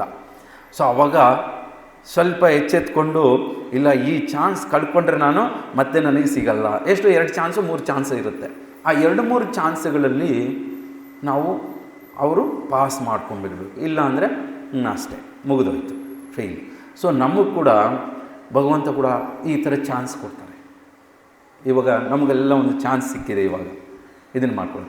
ಒಂದೇ ವೇಳೆ ಫೇಲ್ ಆಗ್ತೀವಿ ಇಟ್ಕೊಳ್ಳಿ, ಮತ್ತೆ ಇನ್ನೊಂದು ಚಾನ್ಸ್ ಕೊಡ್ತಾರೆ, ಇನ್ನೂ ಒಂದು ಚಾನ್ಸ್ ಕೊಡ್ತಾರೆ. ಎಲ್ಲೋ ಈ ಥರ ಪ್ರವಚನ ಕೇಳೋದಕ್ಕೆ, ಎಲ್ಲೋ ಯಾರೋ ಒಂದು ಭಗವದ್ಗೀತೆ ಕೊಡ್ತಾ ಇದ್ದಾರೆ, ಎಲ್ಲೋ ಒಂದು. ಕೆಲವರು ಏನಂತಂದರೆ ಅದು ನಿಶ್ಚಯಾತ್ಮ ಏನಂದ್ಬಿಡ್ತಾರೆ, ಇದು ನನಗೆ ಇವಾಗ ಚಾನ್ಸ್ ಸಿಕ್ಕಿದೆ, ನಾನು ಇದನ್ನು ಗಟ್ಟಿಯಾಗಿಡ್ಬೋದು. ಇದೇ ಥರ ನನಗೂ ಆಗಿದ್ದೇನಾಯಿತು, ನಾನು ಹಾಸ್ಟೆಲಲ್ಲಿ, ನಾನು ಎಲ್ಲ ಥರ ಸ್ಟೂಡೆಂಟ್ಸ್ ಥರ ನಾನು ಹಾಸ್ಟೆಲಲ್ಲಿದ್ದೆ. ಓದ್ಕೊಳ್ಳೋವಾಗ ಓದ್ತಾ ಇದ್ದೆ. ಅದ್ರ ಜೊತೆಗೆ ಸಿನಿಮಾ ಹೋಗೋದು, ಅಲ್ಲಿ ಹೋಗೋದು, ಇಲ್ಲಿ ಹೋಗೋದು, ಫ್ರೆಂಡ್ಸ್ ಜೊತೆ ಹೋಗೋದು, ಸುತ್ತಾಡೋದು, ಚೆನ್ನಾಗಿ ತಿನ್ನೋದು. ಸೊ ಇದೆ ನಾರ್ಮಲಾಗಿ ಮಾಡ್ತಾಯಿದ್ದೆ. ಸೊ ಆವಾಗ ಇದು ನೋಡಿದಾಗ, ಈ ಫೋಟೋ ನೋಡಿದಾಗ, ಇದು ಕೃಷ್ಣ ನನಗೋಸ್ಕರನೇ ಒಂದು ಚಾನ್ಸ್ ಕೊಟ್ಟಿದ್ದಾರೆ, ನಾನು ಒಳ್ಳೆ ಭಕ್ತನಾಗಬೇಕು, ಭಗವಂತನ ಭಕ್ತನಾಗಬೇಕು ಅಂತ ನನಗೆ ನಿಶ್ಚಯ ಆಗ್ಬಿಡ್ತು ನನ್ನ ಮನಸ್ಸಲ್ಲಿ. ಸೊ ಆವತ್ತಿಂದ ರೆಗ್ಯುಲರಾಗಿ ನಾನು ಅಟೆಂಡ್ ಮಾಡ್ತಿದ್ದೆ. ಹಾಸ್ಟೆಲಲ್ಲಿ ಮಾಡ್ತಾಯಿದ್ರು ರೆಗ್ಯುಲರಾಗಿ. ಅವರು ಬರೋಕ್ಕಿಂತ ಮುಂಚೆನೇ ನಾನೇ ಎಲ್ಲ ಅರೇಂಜ್ ಮಾಡಿಬಿಡ್ತಿದ್ದೆ ಅವ್ರಿಗೆ. ಆ ಪ್ರಭುಜಿ ಬರ್ತಾಯಿದ್ರು ಕ್ಲಾಸ್ ಕೊಡೋದಕ್ಕೆ. ಸೊ ನಾನೇ ಅರೇಂಜ್ ಮಾಡಿಬಿಟ್ಟು ಅವರು ಹೇಳಿದ್ದೆಲ್ಲ ನಾನು ಮಾಡ್ತಾಯಿದ್ದೆ. ಸೊ ನಾನು ಯಾವಾಗ ಫೋಟೋ ನೋಡ್ತೀನಿ, ನಾನು ಏನು ಕೆಲಸ ಮಾಡೋದಕ್ಕೂ ನನಗೊಂಥರ ಹೆಮ್ಮೆ ಪಡ್ತಾಯಿದ್ದೆ. ನಾನು ಏನು ಮಾಡ್ತಾಯಿದ್ದೀನಿ, ಕೃಷ್ಣನಿಗೋಸ್ಕರ ಮಾಡ್ತಾಯಿದ್ದೀನಿ ಅಂತ. ನಾನೇ ಎಲ್ಲ ಗುಡಿಸ್ಬಿಡ್ತಿದ್ದೆ, ನಾನೇ ಎಲ್ಲ ಒರೆಸ್ಬಿಡ್ತಿದ್ದೆ. ಸೊ ನಾನು PhD ಮಾಡ್ತಿದ್ದೆ ಅಂತ ಇಟ್ಕೊಳ್ಳಿ, ಒಳ್ಳೆ ಯೂನಿವರ್ಸಿಟಿಯಲ್ಲಿ. ಆದರೂ ಕೂಡ ನನಗೆ ನಾನು ಅಷ್ಟು ಓದ್ತಾ ಇದ್ರು, ಅಷ್ಟು ಮಾಡ್ತಾಯಿದ್ರು, ನನಗೆ ಅದು ಹೆಮ್ಮೆ ಅನಿಸ್ತಿರ್ಲಿಲ್ಲ. ನನಗೇನಿಸ್ತಾಯಿತ್ತು, ನಾನು ಇವಾಗ ನೆಲ ಒರೆಸ್ತಾ ಇದ್ದೀನಿ ಅಂತಂದರೆ ನನಗೆ ತುಂಬ ಒಳ್ಳೆ ಫೀಲಿಂಗ್ ಬರ್ತಾಯಿತ್ತು. ನಾನು ಕೃಷ್ಣನಿಗೋಸ್ಕರ, ಕೃಷ್ಣನ ಭಕ್ತನಿಗೋಸ್ಕರ ಸೇವೆ ಮಾಡ್ತಾಯಿದ್ದೀನಿ ಅಂತ. ಸೊ ಅದು ಕೃಷ್ಣ ನೋಡ್ತಾರೆ. ಸೊ ಕೃಷ್ಣ ನೋಡಿದಾಗ ನೋಡಿ ನನಗೋಸ್ಕರ ಇವನು ಕೆಲಸ ಮಾಡ್ತಾಯಿದ್ದಾನೆ ಅಂತ. ಇವಾಗ ನಮಗೋಸ್ಕರ ಯಾರಾದರೂ ಕೆಲಸ ಮಾಡಿದಾಗ ನಾವು ಅವರಿಗೆ ಧನ್ಯವಾದ ಹೇಳ್ತೀವ, ಅವ್ರಿಗೆ ಸಹಾಯ ಮಾಡ್ತೀವ, ಅವ್ರಿಗೆ ಕೃತಜ್ಞತೆ ತೋರಿಸ್ತೀವ. ಅದೇ ಥರ ಕೃಷ್ಣ ಕೂಡ ನಾವು ಕೃಷ್ಣನಿಗೋಸ್ಕರ ಮಾಡ್ತಾ ಇದ್ದಾಗ ಕೃಷ್ಣ ನಮ್ಮ ಜೀವನವನ್ನೇ ಬದಲಿಸ್ಬಿಡ್ತಾನೆ. ಆವಾಗ ನಮಗೆ ಏನಾದರೂ ಕೆಟ್ಟ ವಿಚಾರ ಆಗಲಿ, ಕೆಟ್ಟದ್ದು ಮಾಡೋದಾಗಲಿ, ಬೇರೆಯವ್ರಿಗೆ ನೋವು ಉಂಟು ಮಾಡೋದಾಗಲಿ, ಆ ಥರ ಮನಸ್ಸು ಬರೋದಿಲ್ಲ. ಅದಕ್ಕೆ ತದಾಮಿ ಬುದ್ಧಿ ಯೋಗಂ. ಯಾರು ನನಗೋಸ್ಕರ ಕೆಲಸ ಮಾಡ್ತಾರೋ ಅವರಿಗೆ ನಾನು ಬುದ್ಧಿ ಕೊಡ್ತೀನಿ, ಹೆಂಗೆ ಕರೆಕ್ಟ್ ರೈಟ್ ಪಾತ್ ಅಂದರೆ ಸರಿಯಾದ ದಾರಿಯಲ್ಲಿ ಹೋಗೋದಕ್ಕೆ ನಾನು ದಾರಿ ತೋರಿಸ್ತೀನಿ ಅಂತ. ಆವಾಗ ನನಗೆ ಒಂದು ಗುರುಗಳು ಸಿಕ್ಕಿದ್ರು. ಅಂದರೆ ಇಸ್ಕಾನಲ್ಲೇ ಒಬ್ಬರು ಗುರುಗಳು. ಅವ್ರು ಹೆಂಗಂತಂದರೆ ಪರ್ಫೆಕ್ಟ್. ಅವರು ನಾನು 12 ವರ್ಷ ಅವ್ರ ಜೊತೆಯಲ್ಲಿದ್ದೆ, ಒಂದು ತಪ್ಪು ಕೂಡ ಹುಡುಕೋಕ್ಕಾಗಲಿಲ್ಲ 12 ವರ್ಷದಲ್ಲಿ. ಸೊ ಅಷ್ಟು ಪರ್ಫೆಕ್ಟ್. ಯಾಕಂದರೆ ನನಗೆ ನಾನು ಭಕ್ತನಾಗಬೇಕು ಅಂತ ಒಂದು ನಿಜವಾದ ಒಂದು ಆಸೆ ಇದೆ ನನಗೆ ಮನಸ್ಸಲ್ಲಿ. ಇದರಲ್ಲಿ ನಾನು ಕೃಷ್ಣ ನನಗೆ ಏನು ಮಾಡ್ತಾರೆ ಮಾಡೋದು ಬೇಡ, ಅದು ನನಗೆ ಬೇಕಾಗಿಲ್ಲ. ಕೃಷ್ಣ ನನಗೆ ಏನು ಕೊಟ್ಟರೆ ಕೊಡಲಿ, ಕೊಡದೇ ಇದ್ದರೂ ಪರವಾಗಿಲ್ಲ, ನಾನು ಕೃಷ್ಣನಿಗೋಸ್ಕರ ಕೆಲಸ ಮಾಡಬೇಕು ಅಂತ ಆಸೆ ಇತ್ತು ನನಗೆ. ಇದನ್ನೇನು ಹೇಳ್ತಾರೆ, ನಾವು ಇದಕ್ಕೇನು ಹೇಳ್ತಾರೆ ಕನ್ನಡದಲ್ಲಿ ನಮಗೆ ಒಂದು ಜೆನ್ಯೂನ್ ಅಂದರೆ ಒಂದು ಮಾಡಬೇಕು ಅಂತ, ಸೇವೆ ಮಾಡಬೇಕು ಅಂತ, ಸೇವಕನಾಗಿರಬೇಕು, ಆ ಥರ ಆಗಬೇಕು. ಬೇರೆ ನನಗೆ ಭೌತಿಕವಾಗಿ ಒಂದು ವೇಳೆ ಯಾವುದೋ ಒಂದಷ್ಟು ಸಿಕ್ಕಿದ್ರೂ ಪರವಾಗಿಲ್ಲ, ಆದರೆ ನಾನು ಈ ಮನುಷ್ಯ ಜನ್ಮ ಭಗವದ್ಗೀತೆಯಲ್ಲಿ ನಮಗೇನು ಹೇಳಿರೋದು, ಸತೋಗುಣದಲ್ಲಿದ್ದು ಸತೋಗುಣ ಮೇಲೆ ಬಂದು ಶುದ್ಧ ಸತ್ವದಲ್ಲಿ ಕೃಷ್ಣನ ಸೇವೆ ಮಾಡಬೇಕು ಅಂತ. ಆ ಥರ ಸೇವೆ ಮಾಡಿದಾಗ ಏನಾಗುತ್ತೆ, ಅದನ್ನು ಕೃಷ್ಣ ನಮ್ಮನ್ನು ರೆಕಗ್ನೈಸ್ ಅಂದರೆ ನಮ್ಮನ್ನು ಗುರುತಿಸ್ತಾರೆ. ಹಾಂ, ಈ ಭಕ್ತ ಹೆಂಗೆ ರಾಮಾಯಣದಲ್ಲಿ ನಾವು ನೋಡ್ತೀವಲ್ಲ, ಅದು ಒಂದು ಸ್ಕ್ವಿರಲ್, ಅಳಿಲು ಅದಕ್ಕೆ ಅಳಿಲಿಗೆ ಏನು ಚೆನ್ನಾಗಿ ತಿಂದ್ಕೊಂಡು ನಿದ್ದೆ ಮಾಡ್ಕೊಂಡು ಆಟ ಆಡ್ಕೊಂಡು ಇರ್ಬೋದು. ಆದರೆ ಎಲ್ಲರೂ ಮಾಡ್ತಾಯಿದ್ರೆ ಸೇವೆ, ಅದು ಬಂದು ಕೂಡ ಸ್ವಲ್ಪ ಸೇವೆ ಮಾಡುತ್ತೆ. ಅದರಲ್ಲಿ ಏನೂ ಆಗ್ತಿಲ್ಲ ಆ್ಯಕ್ಚುಲಿ, ಅದರಿಂದ ಏನೂ ಆಗೋಲ್ಲ, ಬ್ರಿಡ್ಜ್ ಕಟ್ಟೋದಿಲ್ಲ, ಹೋಗೋದಿಲ್ಲ, ಸಾಧ್ಯ ಆಗಲ್ಲ. ಆದರೂ ಕೂಡ ಏನೋ ಒಂದು ಪ್ರಯತ್ನ. ಈ ಒಂದು ಭಗವದ್ಗೀತೆ ಹೇಳಿರೋ ಪ್ರಕಾರ ಈ ಒಂದು ಭಗವಂತ ಕೃಷ್ಣ ಹೇಳಿದ್ದಾರೆ, ನನ್ನ ಈ ಒಂದು ಸಂದೇಶವನ್ನು ಯಾರು ಬೇರೆಯವ್ರಿಗೆ ಹೇಳ್ತಾರೋ, ಪಾಲನೆ ಮಾಡ್ತಾರೋ ಅಂಥವರು ನನಗೆ ತುಂಬ ಇಷ್ಟ ಅಂತ ಹೇಳಿದ್ದಾರೆ ಅಲ್ಲ. ನಾವು ಆಲ್ರೆಡಿ ನೋಡಿದ್ದೀವಿ ಅದನ್ನು ಅಲ್ವಾ. ಸೊ ನಾವೊಬ್ಬರು ಸೇವೆ ಮಾಡೋದ್ರಿಂದ ಏನಾಗುತ್ತೆ ಅಂತ ಅನ್ಕೋಬೋದು, ಆದರೆ ಕೃಷ್ಣ ಗುರುತಿಸ್ತಾ ಇದೆ. ನಾನಿವಾಗ ವಯಸ್ಸಾಗ್ಬಿಟ್ಟಿದೆ, ನಾನೇನು ಮಾಡೋದು ಅಂತ ಅನ್ಕೋಬೋದು. ಆದರೆ ನಾವು ಒಂದು ಕಡೆ ಕೂತ್ಕೊಂಡು ಹರೇ ಕೃಷ್ಣ ಕೃಷ್ಣ ಕೃಷ್ಣ ಹರೇ ಹರೇ, ಹರೇ ರಾಮ್ ರಾಮ್ ರಾಮ್ ಹರೇ ಹರೇ, ಕೃಷ್ಣ ನನಗಿಷ್ಟೇ ಮಾಡೋಕ್ಕಾಗ್ತಾ ಇರೋದು ಅಂದರೂ ಸಾಕು. ಪತ್ರಂ ಪುಷ್ಪಂ ಫಲಂ ತೋಯಂ, ಒಂದು ನೀರಲ್ಲಿ ಒಂದು ತುಳಸಿ ಹಾಕ್ಬಿಟ್ಟು ಶುದ್ಧ ಮನಸ್ಸಿನಿಂದ ಭಗವಂತನ ಮುಂದೆ ಇಟ್ಟು, ಕೃಷ್ಣ ನನಗಿಷ್ಟೇ ಸಾಧ್ಯ ಆಗ್ತಾ ಇರೋದು, ಇದನ್ನೇ ನೀನು ಸ್ವೀಕರಿಸು ಅಂತ ಒಳ್ಳೆಯ ಮನಸ್ಸಿಂದ ನಾವು ಹೇಳಿದಾಗ, ಸೊ ಕೃಷ್ಣ ಅದನ್ನು ಸ್ವೀಕಾರ ಮಾಡ್ತಾರೆ. ಕೃಷ್ಣ ಯಾವಾಗ ಸ್ವೀಕಾರ ಮಾಡ್ತಾರೋ ನಮಗೆ ಗೊತ್ತಾಗ್ಬಿಡುತ್ತೆ ಅವಾಗ. ಅದೇ ಆತ್ಮ ಪರಮಾತ್ಮ ಇರುವಂಥ ಸಂಬಂಧ. ಅದು ಇಲ್ಲ ಅಂದರೆ ಇಷ್ಟೊಂದು ಜನ, ಇಷ್ಟೊಂದು ಋಷಿಗಳು, ಇಷ್ಟೊಂದು ಭಕ್ತರು ಯಾಕೆ ಪಾಲನೆ ಮಾಡ್ತಾಯಿದ್ರು? ನಾವು ಪುರಂದರದಾಸರು, ಕನಕದಾಸರು, ಎಷ್ಟೋ ಜನ ಭಕ್ತರು ನೋಡ್ತೀವಿ ಅಲ್ವಾ. ಅವ್ರ ಜೀವನನೇ ಅದಕ್ಕೆ ಯಾಕಂದರೆ ಕೃಷ್ಣ ಅವರಿಗೆ ಸ್ಪಂದಿಸ್ತಾ ಇರ್ತಾರೆ. ಅಷ್ಟು ಅವು ಯಾವಾಗ ಸಾಧ್ಯ ಆಗುತ್ತೆ? ಸತೋಗುಣದಲ್ಲಿದ್ದಾಗ. ಸತೋಗುಣದಲ್ಲಿ ಶ್ರದ್ಧೆ ತುಂಬ ಪ್ರಬಲವಾಗಿರುತ್ತೆ. ನಮಗೆ ಕೃಷ್ಣನ, ಭಗವಂತನ ಸೇವೆ ಮಾಡೋದು, ವಿಷ್ಣು ಸೇವೆ, ಕೃಷ್ಣ ಸೇವೆ, ವಿಷ್ಣುವಿನ ಸೇವೆ, ಕೃಷ್ಣನ ಸೇವೆ ಮಾಡೋಕ್ಕೆ ನಮಗೆ ಮನಸ್ಸು ಬರುತ್ತೆ. ಸೊ ಆದರೆ ಏನಾಗುತ್ತೆ, ಯಾವಾಗ ನಾವು ಭೌತಿಕ ಪ್ರಪಂಚದಲ್ಲಿ, ಈ ಭೌತಿಕ ಸಂಸಾರದಲ್ಲಿ ಅದರಲ್ಲಿ ಜಾಸ್ತಿ ನಾವು ಮನಸ್ಸಿಟ್ಟಾಗ ಏನಾಗುತ್ತೆ, ರಜೋಗುಣ ತಮೋಗುಣಕ್ಕೆ ಹೋಗ್ಬಿಡ್ತೀವಿ. ಮತ್ತು ಯಾವ ಥರ ಈ ಒಳ್ಳೆ ಇನ್ನೊಂದು ಶ್ಲೋಕ ಹೇಳಿದ್ದಾರೆ, ಯಾವ ಥರ ತಿನ್ನೋದ್ರ ಬಗ್ಗೆ ಹೇಳಿದ್ದಾರೆ ಒಂದು ಶ್ಲೋಕದಲ್ಲಿ. ಅದು ಸ್ವಲ್ಪ ಚರ್ಚೆ ಮಾಡೋಣ. ಇವಾಗ ನಾವು ತರತರಹದ ಶ್ರದ್ಧೆಗಳ ಬಗ್ಗೆ ನಾವು ಚರ್ಚೆ ಮಾಡಿದ್ದೀವಿ. ಸಾತ್ವಿಕ ಗುಣದವರಿಗೆ ಪ್ರಿಯವಾದ ಆಹಾರಗಳು ಆಯುಸ್ಸನ್ನು ಹೆಚ್ಚಿಸುತ್ತವೆ. ಶ್ಲೋಕ ನಂಬರ್ 8 ನೋಡಿ. ಆಯುಃ ಸತ್ವಃ ಬಲ ಆರೋಗ್ಯ ಸುಖ ಪ್ರಿಯ ವಿವರ್ಧನಃ ರಸ್ಯಂ ಸಿಗ್ನಃ ಸ್ಥಿರಃ ಹೃದಯ ಆಹಾರ ಸಾತ್ವಿಕ ಪ್ರಿಯಃ. ಸಾತ್ವಿಕ ಗುಣದಲ್ಲಿ ಪ್ರಿಯವಾದ ಆಹಾರಗಳು ಆಯುಷನ್ನು ಹೆಚ್ಚಿಸೋದು. ನೋಡಿ, ಸತ್ವಗುಣದಲ್ಲಿದ್ದರೆ ನಮಗೆ ಆಯುಷ್ ಹೆಚ್ಚಾಗುತ್ತೆ. ಯಾಕಂದರೆ ನಾವು ಹೆಚ್ಚಿಸುತ್ತವೆ. ಮನುಷ್ಯನ ಬದುಕನ್ನು ಪರಿಶುದ್ಧಗೊಳಿಸುತ್ತೆ. ಯಾವಾಗ ನಾವು ಭಗವಂತನ ಆರಾಧನೆ, ಭಗವಂತನ ಭಕ್ತರ ಜೊತೆ ಇದ್ದಾಗ, ಈ ಥರ ಭಗವದ್ಗೀತೆ ಬಗ್ಗೆ ಚರ್ಚೆ ಮಾಡಿದಾಗ ನಮಗೆ ಮನಸ್ಸು ಫಸ್ಟು ಟೆನ್ಷನ್ ಫ್ರೀ ಆಗಿಬಿಡುತ್ತೆ ಅಲ್ವಾ. ಇವಾಗ ಎಷ್ಟೋ ಜನ ಟೆನ್ಷನಿಂದನೇ ಎಷ್ಟೋ ಕಾಯಿಲೆಗಳು ಬರುತ್ತೆ. ಟೆನ್ಷನ್, ಈ ಟೆನ್ಷನ್, ಭಯ, ಏನಾಗುತ್ತೋ ಹೆಂಗಾಗುತ್ತೋ ಅನ್ನೋದು. ಸೊ ಮತ್ತು ಬಲ, ಶಕ್ತಿ ಅಂದರೆ ನಾವು ಯಾವುದೋ ಒಂದು ದೊಡ್ಡ ಕೆಲಸ ಮಾಡೋದಂತಲ್ಲ ಶಕ್ತಿ. ಅಟ್ಲೀಸ್ಟ್ ನಮ್ಮ ಶರೀರಕ್ಕೆ ನಾವು ಫೀಲ್ ಆಗಬೇಕು, ನನಗೆ ಶಕ್ತಿ ಇದೆ, ನಾನು ಓಡಾಡೋಕ್ಕೆ ಶಕ್ತಿ ಇದೆ, ಮಾತಾಡೋಕ್ಕೆ ಶಕ್ತಿ ಇದೆ, ಅದು ಶಕ್ತಿ ಅಂದರೆ ಯಾವುದು ದೊಡ್ಡ ವಸ್ತುವಿನ ಮೇಲೆ ಹತ್ತೋಂತಲ್ಲ ಶಕ್ತಿ ಅಲ್ಲ.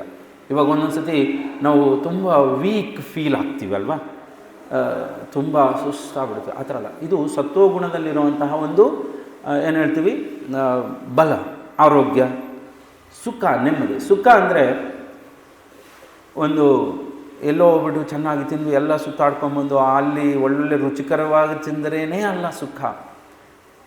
ಆ್ಯಕ್ಚುಲಿ ನಾವು ಎಷ್ಟು ಮೇಲೆ ಹೋಗ್ತೀವಿ, ತಮೋಗುಣ, ರಜೋಗುಣ, ಸತ್ವಗುಣದ ಮೇಲೆ ಹೋಗ್ತೀವಿ, ನಮಗೆ ಆ ಒಂದು ಆಧ್ಯಾತ್ಮಿಕದ ಸುಖದ ಅನುಭವ ಅದು ಬೇರೆ ಥರ ಇರುತ್ತೆ. ಆದರೆ ನಮ್ಗೆ ಅನುಭವನೇ ಇಲ್ಲ ಇನ್ನು. ನಾವು ಇವಾಗ ಕೆಲವರು ಅವರು 3 ಗುಣಗಳಿಂದ ಮೇಲೆ ಇದ್ದು ಯಾವಾಗಲೂ ಭಗವಂತನ ಚಿಂತನೆ, ಭಗವಂತನ ಸೇವೆಯಲ್ಲಿರೋರಿಗೆ ಅವರು ಆ ಆತ್ಮ ರಾಮ ಅಂತ ಹೇಳ್ತಾರೆ. ಅಂದರೆ ಯಾವಾಗಲೂ ಆತ್ಮ ಆನಂದ, ರಾಮ ಅಂದರೆ ಆನಂದ, ರಾಮ ಅಂದರೆ ಅರ್ಥ ಏನು, ಆನಂದ. ಆತ್ಮ ಯಾವಾಗಲೂ ಆನಂದವನ್ನು ಅನುಭವಿಸ್ತಾ ಇರುತ್ತದೆ, ಆತ್ಮ ರಾಮ. ಇವಾಗೆಲ್ಲ ದುಃಖಿ ಆತ್ಮ ತುಂಬ ಜನ ಅಲ್ವಾ, ಯಾವುದೋ ಒಂದು ಟೆನ್ಷನ್ ನಮಗೆ ಕಾಡ್ತಾ ಇರುತ್ತೆ. ಆದರೆ ಯಾವಾಗ ನಾವು ಹೀಗೆ ನಮ್ಮ ಜೀವನವನ್ನು ಮೇಲೆ ಹೋಗ್ತೀವಿ, ಇದಕ್ಕೆ ಏನಂದರೆ ಟ್ರಾನ್ಸಿಡೆಂಟಲ್ ಅಂತ ಹೇಳ್ತೀವಿ. ನಾವು ಮೇಲೆ ಹೋಗೋದಕ್ಕೆ ಪ್ರಯತ್ನ ಮಾಡಬೇಕು. ಯಾವಾಗ ನಾವು ಈ ತಮೋಗುಣದಲ್ಲಿರ್ತೀವಿ ಅವೇನಾಗುತ್ತೆ, ಟೆನ್ಷನ್ನು, ಭಯ ಇವೆಲ್ಲ ಆವರಿಸ್ಕೊಂಡ್ಬಿಡುತ್ತೆ ನಮಗೆ. ಮತ್ತು ಸುಖ ಮತ್ತು ತೃಪ್ತಿಗಳನ್ನು ಹೆಚ್ಚಿಸ್ತವೆ. ಅಂತಹ ಆಹಾರಗಳು ರಸಯುಕ್ತವಾಗಿರುತ್ತವೆ, ಜಿಡ್ಡಿನಿಂದ ಕೂಡಿರುತ್ತವೆ, ಮತ್ತು ಆರೋಗ್ಯಕರವಾಗಿರುತ್ತವೆ ಮತ್ತು ಹೃದಯಕ್ಕೆ ಪ್ರಿಯವಾಗಿರುತ್ತದೆ. ಇವಾಗ ನಾವು ಮನೆಯಲ್ಲಿ ಶುದ್ಧತೆಯಿಂದ ಸ್ನಾನ ಮಾಡಿ ಬೆಳಗ್ಗೆ ನಾವು ಕಿಚನಲ್ಲಿ ಹೋಗ್ಬಿಟ್ಟು ಚೆನ್ನಾಗಿ ತಾಯಿ ಒಳ್ಳೆ ಅಡುಗೆ ಮಾಡಿಬಿಟ್ಟು ಭಗವಂತನಿಗೆ ಅರ್ಪಣೆ ಮಾಡಿ ಅದನ್ನು ತಿಂದರೆ ಮನೆಯಲ್ಲಿ ನೆಮ್ಮದಿನೇ ಬೇರೆ ಲೆವೆಲೇ ಇರುತ್ತೆ ಅದು. ಆದರೆ ಏನು ಮಾಡ್ತೀವಿ, ಹೋಟೆಲಲ್ಲಿ ಆರ್ಡ್ರ್ ಮಾಡಿರ್ತೀವಿ, ಯಾರೋ ಮಾಡಿರ್ತಾರೆ, ತಂದಿರ್ತಾರೆ, ಅದು ಎಲ್ಲ ತಂದು ತಿಂದು ಅದು ಅಲ್ಲೇ ಮಿಕ್ಕಿ ಅದು ಅಲ್ಲೇ ಬಿಸಾಕಿ ಏನಾಗುತ್ತೆ, ನಮ್ಮ ಮೈಂಡ್ ಕೂಡ ಅದೇ ಥರ ವರ್ಕ್ ಆಗುತ್ತೆ ಅಲ್ವಾ. ಮತ್ತು ಬಹು ಕಹಿಯಾದ, ಹುಳಿಯಾದ, ಉಪ್ಪಾದ, ಉಷ್ಣವಾದ, ತೀಕ್ಷ್ಣವಾದ, ಒಣಕಲಾದ ಮತ್ತು ಸುಡುತ್ತಿರುವ ಆಹಾರಗಳು ರಜಸಸ ಸ್ವಭಾವದವರಿಗೆ ಪ್ರಿಯವಾದವು. ಕಟ್ಟಮಲ್ಲವಣ ತುಷ್ಣ ತೀಕ್ಷ ರೂಕ್ಷಾವಿದ ವಿಹಾನ ಆಹಾರ ರಜಸ್ಸ ಶ್ರೇಷ್ಠೋ ದುಃಖ ಶೋಕಮಯಪ್ರದ. ಎಂತಹದು? ಬಹು ಕಹಿಯಾದ, ತುಂಬ ಹುಳಿ. ಯಾವುದು ತುಂಬ ಹುಳಿಯಾಗಿರೋದು? ಮಸಾಲ ಪುರಿ, ಪಾನ್ಪುರಿ, ಗೋಲ್ಗಪ್ಪ ಇವೆಲ್ಲ ಹೇಳ್ತೀವಲ್ಲ, ಇದು ತುಂಬ ಕಹಿಯಾದದು, ಹುಳಿಯಾದದು, ತುಂಬ ಉಪ್ಪಿರೋದು, ಉಷ್ಣವಾದದ್ದು, ತುಂಬ ಏನು ಹೇಳ್ತಾರೆ ಗರಂ, ತೀಕ್ಷ್ಣವಾದ, ಒಣಕಲ, ಸುಡುತ್ತಿರುವ, ತುಂಬ ಫ್ರೈ ಅಂಥದ್ದೆಲ್ಲ ತಿಂದರೆ ಏನಾಗುತ್ತೆ, ಇಂತಹ ಆಹಾರಗಳು ದುಃಖವನ್ನು, ಶೋಕವನ್ನು, ರೋಗವನ್ನು ಉಂಟು ಮಾಡುತ್ತವೆ. ಅದಕ್ಕೆ ಇಷ್ಟೊಂದು ಹಾಸ್ಪಿಟಲ್ಸ್, ಎಲ್ಲಿ ನೋಡಿದ್ರು ಹಾಸ್ಪಿಟಲ್ಸ್ ಅಲ್ವಾ. ಸೊ ಮತ್ತು ಯತಯಾಯಂ ಗತರಸಂ ಭೂತಿ ಪೂರ್ಯೋಷಿತಂ ಚ ಯತ್ ಉಚ್ಚಿಷ್ಟಮಪಿ ಚಾಮದ್ಯ ಭೋಜನಂ ತಾಮಸ ಪ್ರಿಯಂ. ತಿನ್ನುವುದಕ್ಕೂ 3 ಗಂಟೆಗಳ ಮೊದಲು ಸಿದ್ಧ ಮಾಡಿ ಆಹಾರ, ರುಚಿಯಲ್ಲದ ಕಡುತ್ತಿರುವ ಹಳಸಿದ ಆಹಾರ ಮತ್ತು ಉಚ್ಚಿಷ್ಟವೂ ಅಸ್ಪೃಶ್ಯವೂ ಆದ ಆಹಾರವು ತಾಮಸ ಗುಣದವರಿಗೆ ಪ್ರಿಯವಾಗದು. ಯಾರು ತಮೋ ಗುಣದಲ್ಲಿರ್ತಾರೋ, ಇವಾಗ ಫ್ರಿಡ್ಜಲ್ಲಿ ಇಡ್ತಾರೆ ನಿನ್ನೆ ಮಾಡಿರೋ ಸಾಂಬಾರು ಇವತ್ತು ತಿನ್ನೋದು, 2 ದಿನ ಇರೋದು, ಇನ್ನೂ ಚೆನ್ನಾಗಿದೆ ಇನ್ನೂ 2 ದಿನ ಇರೋದು. ಇವಾಗ ಹೋಟೆಲಲ್ಲಿರೋದು ಎಲ್ಲ ಫ್ರೆಶ್ಶಾಗಿ ಮಾಡಿರ್ತಾರ, ಅದೆಲ್ಲ ನಮ್ಮ ತಪ್ಪು ಕಲ್ಪನೆ. ಅವರು ಅಷ್ಟೊಂದು ಕಾಸ್ಟ್ಲಿ ಐಟಮ್ಸ್ ಎಲ್ಲ ಮಾಡಿ ಇಟ್ಟಿರ್ತಾರೆ, ಅವರು ಬಿಸಾಕೋದಿಲ್ಲ ಅದನ್ನು. ನೀವು ಒಳಗಡೆ ಹೋದರೆ ನೋಡಿದ್ರೆ ಗೊತ್ತಾಗುತ್ತೆ, ಇಷ್ಟಿಷ್ಟು ದೊಡ್ಡದಾಗಿ ಪ್ಲಾಸ್ಟಿಕ್ ಕವರ್ಗಳೆಲ್ಲ ಹಾಕ್ಬಿಟ್ಟು ಡಂಪ್ ಮಾಡಿರ್ತಾರೆ. ನಾವು ಹೋಗ್ಬಿಟ್ಟು ಅಲ್ಲಿ ಯಾವುದೋ ಒಂದು ಆರ್ಡ್ರ್ ಮಾಡ್ತೀವಿ, ಆರ್ಡ್ರ್ ಮಾಡಿದ್ರೆ ಅದರಿಂದ ಸ್ವಲ್ಪ ಮಸಾಲೆ ತೆಗಿತಾರೆ, ಮಿಕ್ಸ್ ಮಾಡ್ತಾರೆ, ಅದು ಫುಲ್ಲು ಬಾಯ್ಲ್ ಮಾಡಿಬಿಟ್ಟು ಹೀಟ್ ಮಾಡಿಬಿಟ್ಟು ನಮ್ಮ ಮುಂದೆ ಹೆಂಗೆ ಹೊಗೆ ಬರ್ತಾ ಇರುತ್ತೆ. ನಾವೇನು ಅನ್ಕೊಂತೀವಿ, ಫ್ರೆಶ್ಶಾಗಿ ಮಾಡಿದ್ದಾರೆ ಅಂತ. ಸೊ ಇದನ್ನು ತಮೋಗುಣ ಅದು 3 ಗಂಟೆಗಳಾದಮೇಲೆ ಅದು ತಮೋಗುಣ ಆಗಿಬಿಡುತ್ತೆ. ಅದಕ್ಕೆ ಫ್ರೆಶ್ ಆಗಿರುವಂಥ ತಿನ್ನಬೇಕು. ಸೊ ಇದೆಲ್ಲ ಕೂಡ ನಮ್ಮ ಬುದ್ಧಿ ಮೇಲೆ ತುಂಬ ಪ್ರಭಾವ ಬೀಳುತ್ತೆ. ಅದಕ್ಕೆ ನಮ್ಮ ಕೆಟ್ಟ ವಿಚಾರಗಳು ಬರೋದು.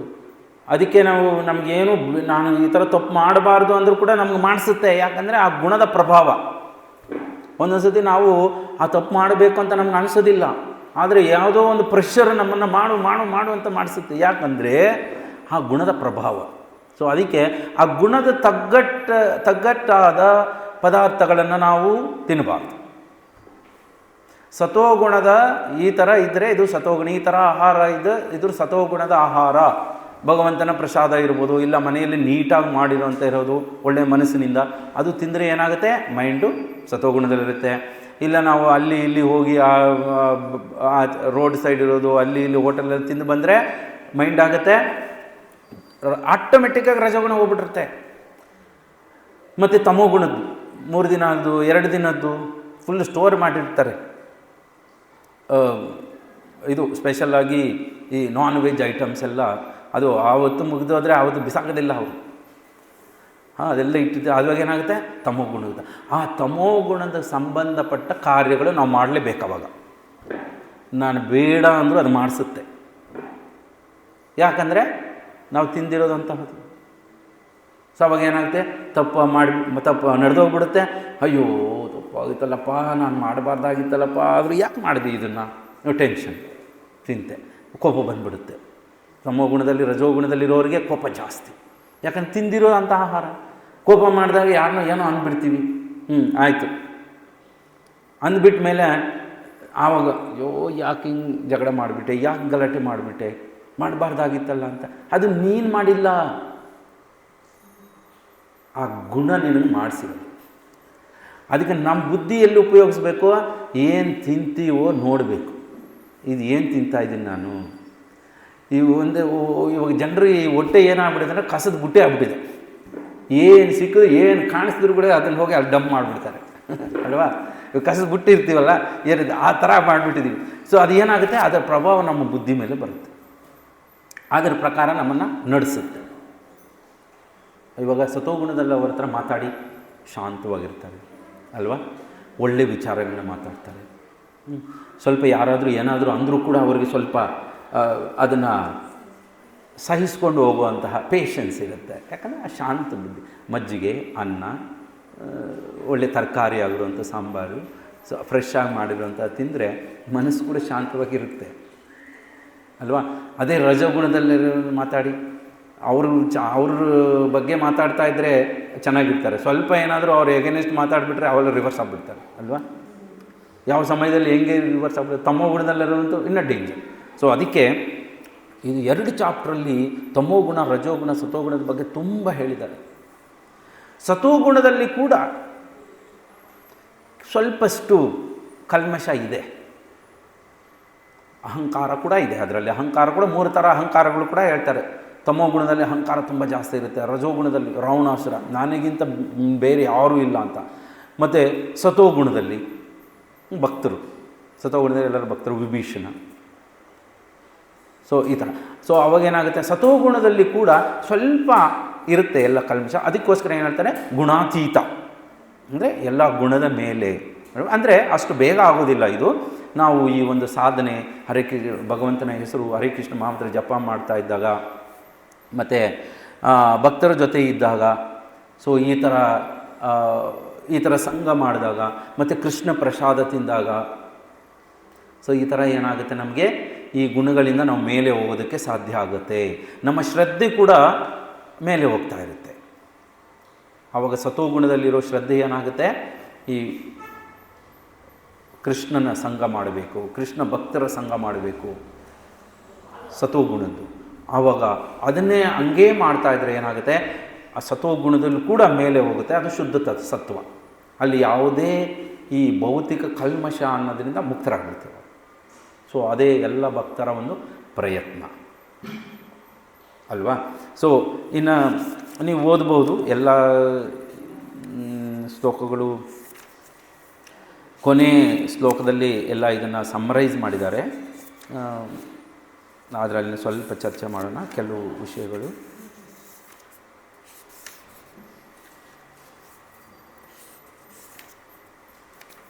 ಹಾಂ, ಅರ್ಜುನನೇ, ಭಕ್ತಿ ಸೇವೆಯ ಗುರಿಯ ಪರಿಪೂರ್ಣ ಯಜ್ಞೆ ತಪಸ್ಸಿ ದಾನೆ ಚ ಸ್ಥಿತಿ ಸದಿತಿ ಚೋಚ್ಯತೆ ಕರ್ಮ ಚೈವ ತದಾತ್ಯಂ ಸದಿತ್ಯೇವಾಭಿಧೀಯತೆ. ಇನ್ನೊಂದು ದಾನದ ಬಗ್ಗೆ ಹೇಳಿದ್ದಾರೆ.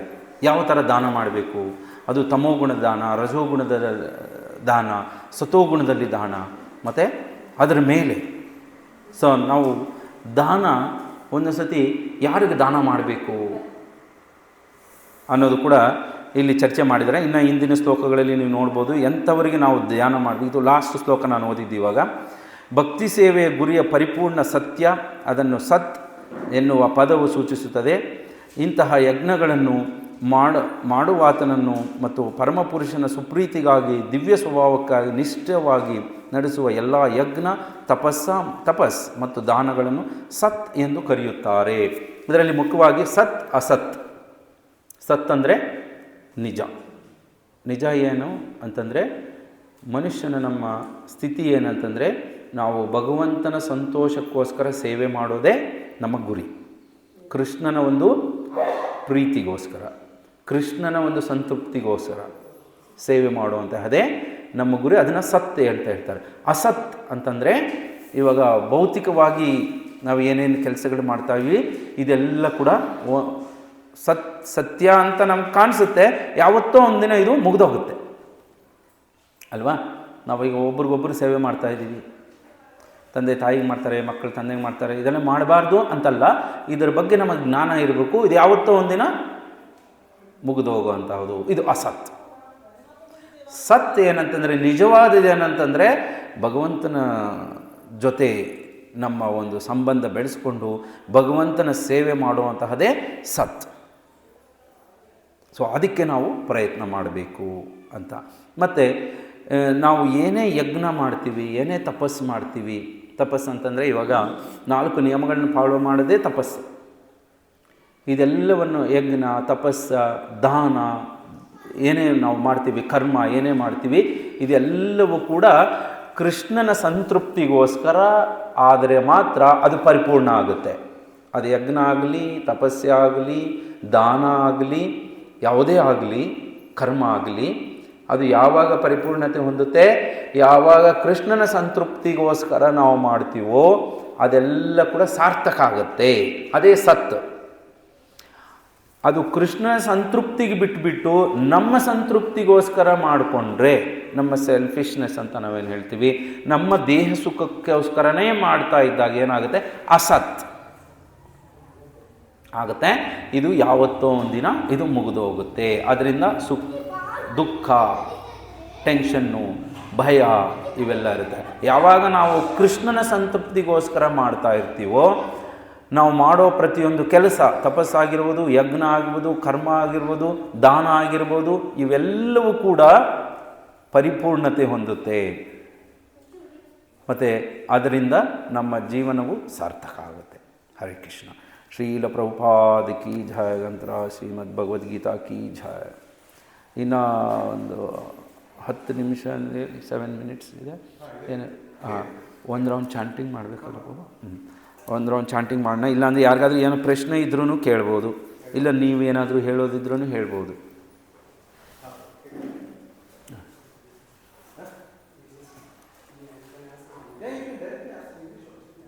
ಎಸ್ ಬಾಬು.